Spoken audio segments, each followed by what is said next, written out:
betuzongera guhura ndaza ufise vyinshi umbwira harimwo ivyo datahura ivyo wabonye iyo wagiye ko mbona izuba rirenga bukeye rigaseruka nihe riba rivuye nihe nyinshi utora no gukunda abandi bene wacu baragenda aba ndi bakavuka bakaza badusanga habagiye badusize ni kumanga nta kuringa bisaba gusefisa amakenga mbega bagiye bazogaruka.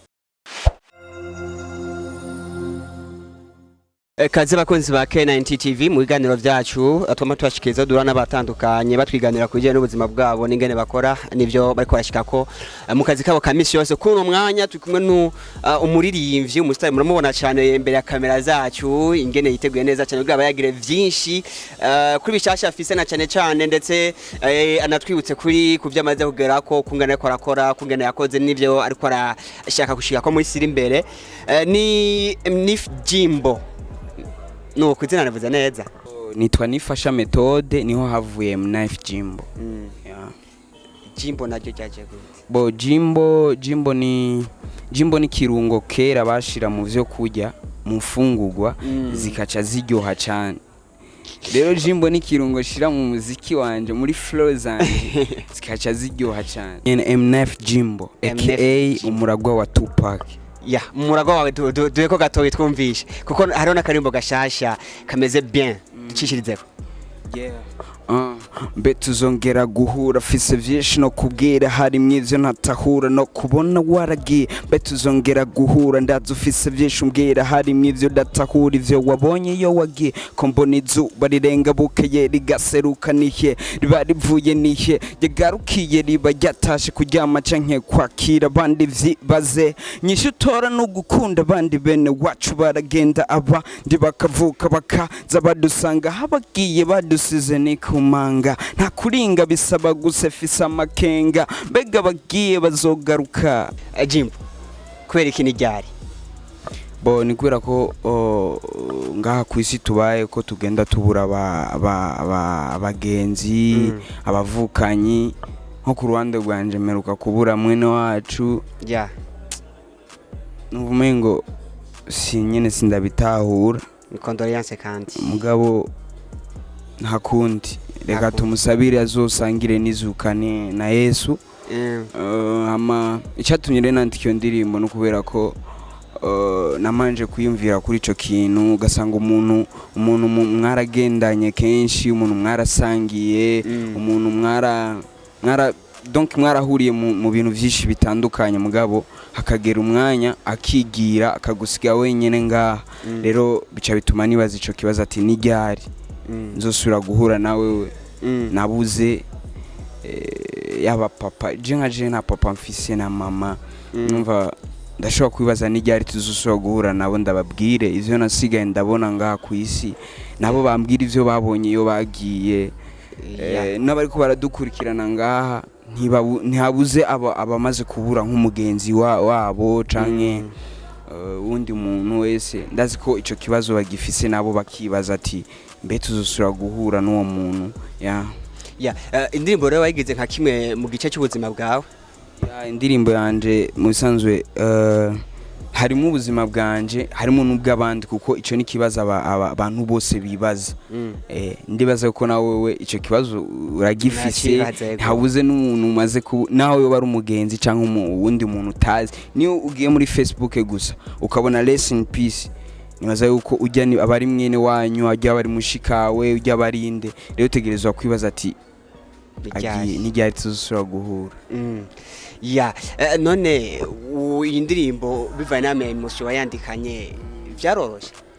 Bo ni vyanyoroheye ariko naragerageje ndabiha umwanya ijoro umutaga kubera ko je kwandika indirimbo birakunda kuntwara umwanya munini cyane naho mba ndiko ndagenda mu nzira ndashobora kuyumvira kuri sije y'indirimbo yanje donc nkaza ndandika duke kugira ngo ntange ikintu umuntu aza kucumviriza aze kuvuga uko cahawe umwanya cicariwe.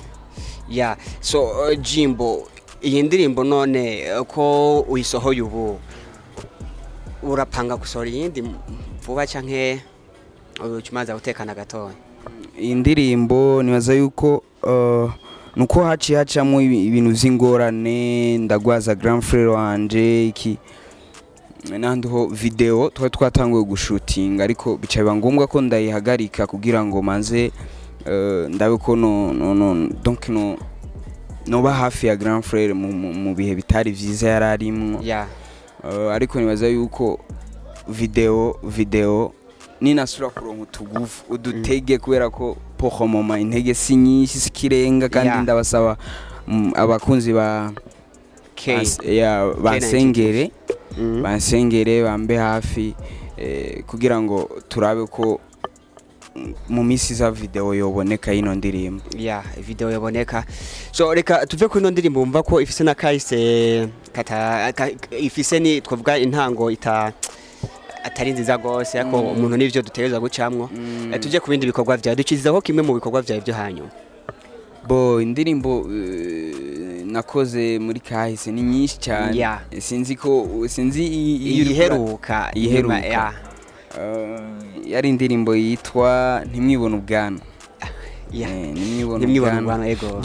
ntimwibona ubwana mu mbone ndakana muce munyurirako kandi mbarusha gucana ntimwibona ubwana mu mbone ndakana muce munyurirako kandi mbarusha gucana 1 2 ndabarusha gucana 3 4 muracyarabana 5 6 leki iyo myotsi mucana irabongoza mukigira nk'Imana ashira isoni mu kuyita master king kubwimvo yibangi yishwe n'amafeki isura ninjundi bugufi nk'ifundi rap yiwe ni y'abadogodogo isuna nk'uwo bateye umunigo nigo nikimuga mu muhogo mu mubiri n'uruzinga kugenziga n'ibisongo y'inywera ijoro umurango hama ngongongo tukingari bado naho wama wiyita kuri kamirigada yeah ndimo nashatse vugeho gatoya wari ninde yita master ni benshi ugenda uraca mu nzira ugasanga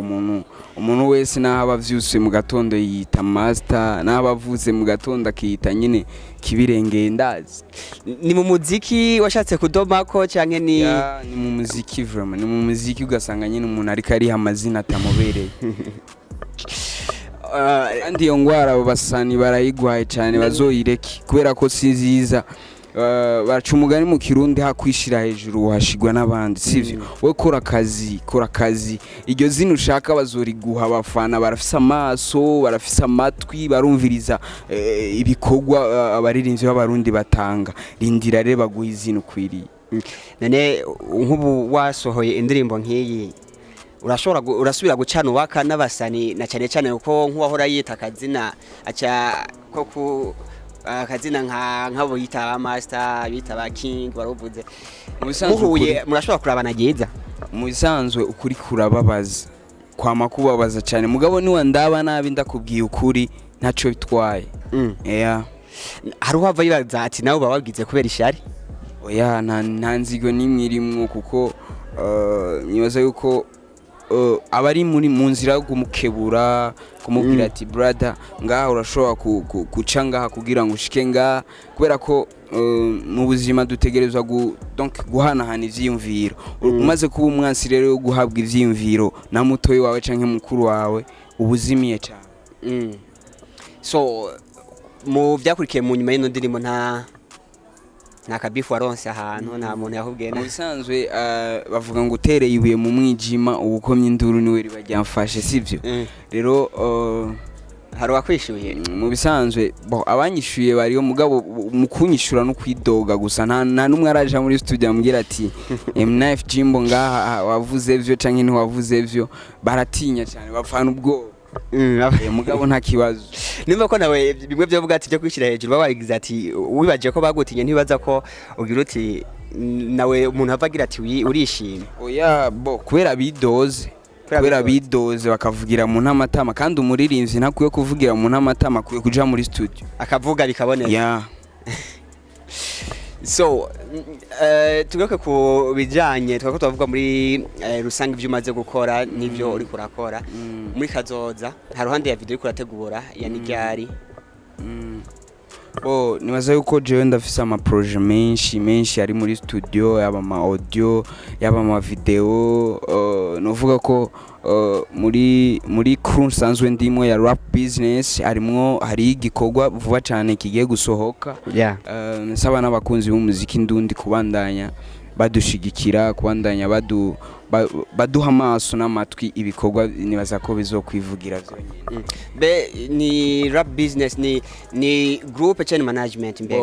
Rap business ni crew y'abaraperi batanu barongowe na Bface on the floor. Yavuze ati reka ku mpano zanyu mufise, reka ndabashira ruhande yanje, ndabasangiza abafana nsanzwe mfise, nibaza yuko kugira ngo namwe mugaragaze impano zanyu.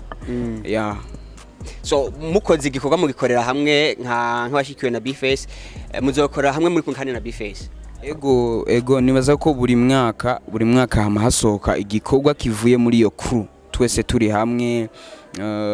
Rero nibaza ko mu mwaka weze indirimbo ibibazo barayumvise, kandi ama message batwandikiye yaradushikiye, batubwiye ko indirimbo bayikunze cyane, ivyiyumviro birimwo, ukuntu yanditse, ukuntu iririmbwe. Nibaza yuko rero ni igiye gukurikira bazoyikunda cyane kuko yavuye hahandi hava imwe ya mbere. So none muri crew urabona ko hari icyo umaze kuhungukira? Kinini cyane sinoja ngaho ngo mbeshe canke ngo mbe nk'ababandi usanga batemera umuntu aba yarabafashije. Mugabo nibaza yuko crew ya rap business ifise ikintu kinini cyane imaze gushira ku zina ryanje. Nibaza yuko ndamaze kuronkana experience mu kazi bivuye muri iyo crew, kubera ko abantu bari muri crew barakazi cyane, nibikoko nazokubera. Ni urimwe wa nyuma? Sinzi ko ndi wa nyuma canke ndi wa mbere, mugabo nibaza yuko nabo ubwabo baravuga yuko donc izi flow sinzano ndazonka man, sinzano ndazonka. So bro, iki kibazo sinahora ndakibaza abantu barapera, kandi ni njambere banashima mu biganiro ndakibajije. Hano mu Burundi murapera wa mbere ni nde? Murapera ntawuzi? Oya. Nshaka umfashe. Je nibaza yuko tutagiye kure, kubera ko jewe ndafise uko ndabibona jewe, kandi nawe urafise uko ubibona, kandi n'abariko baraturaba barafise uko babibona, kandi uko ubibona wowe sinobikuziza vraiment. Mwite Bface on the floor canke rap yude naho nyene ntagaso, so aragucanga kaguha ama flow zimeze umuriro, apana izo za 4 kuko ni namba moko, naho wojabuka nta wunda yako. Ama freestyle ntahonja kuko no rap atigera akonja. Mugwa ndabamubonye bakuri inkofero, Bface urumwami wakoze ibitangaro, watse ngo akingali bad naho wama wigita kuri kamera. Ukinyisho wayiro ibyo bigire ngaho nyene? Iyo ni indirimbo yanje yitwa Bface. Netwa gato garuke naga numva ingene ushobora wava wihindura ubu. None uharirimba igya ndirimbo Bface washaka mbe sinibuka hari imbere yo kuja muri crew, agutoje muri crew cyari nyuma ya? Hari imbere yo kwagutora. Cyadimbo ntihwa yatumye agutora kwa mutavye. Nivyo abantu benshi bibaza, mugabo je ku ruhande rwanje novuga ko atari vyo yoba yararavye, kubera ko nibaza ko yaravye tara, kubera ko yarari n'ibindi bikorwa vy'imbere yahajya yaramaze kumviriza, kandi akantera intege. So ndumva ni ibintu ameze neza cyane ku ruhande rwawe. Tugatse kuri project zawe, mbega nta haruhande ya crew nta izidi collabo uri kurategura ko wavuze ama project menshi? Collabo ni nyinshi cyane, nabivuze muri studio nafise collabo mbasha tobora hanyene ndayivuge ko tobora hanyene. Oya bayirindira abataragira subscribe kuri YouTube channel yanje bagende bayigire, ko inyuma ya nijari video collabo y'ibisazi kandi nimubaze ngo ndiko ndashikuza y'ibisazi vre. Azoba ari umuntu w'izina canke kuva mumaze kwitegura abona ko izoza itese? arafise izina mugabo mu bisanzwe flow nakoresheje muri yo ndirimbo sindigera ndazikoresha n'umunsi n'umwe bisigura yuko rero n'agashati narambuye. Tugishimire cyane ngira abafana bawe mbere yuko waciye mu bihe bitoroshe ngira ngo urabasigira aka message ko kubahumuriza ntibaze ko umusore w'abatana hari mu bihe bitoroshe bigoye ataciye abaheba kandi wanabemereye kuzogaruka vuba kugira turangize. Agasunika rugi nibaza yuko icyo nobwira abakunzi b'umuziki ndundi canke abariko baradukurikirana ngaha no kubashimira ukuntu babandanya bashigikira impano bataravye muto na mukuru. Ndabasaba kandi baje kuri YouTube channel yanje bagire subscribe hajya bazoba banyeretse yuko banshigikiye donc bari nyuma yanje bashigikiye ibikorwa vyanje. Hama nanje ubwanje ndabemereye ko ntazokwigera ndabamaramaza. Mfise ibintu byinshi cyane nifuza gushira hanze. Ilfo ko banyereka yuko ntariko ndatamba nirorera bambe hafi cyane. Merci sana Mnif Jimbo. Asante.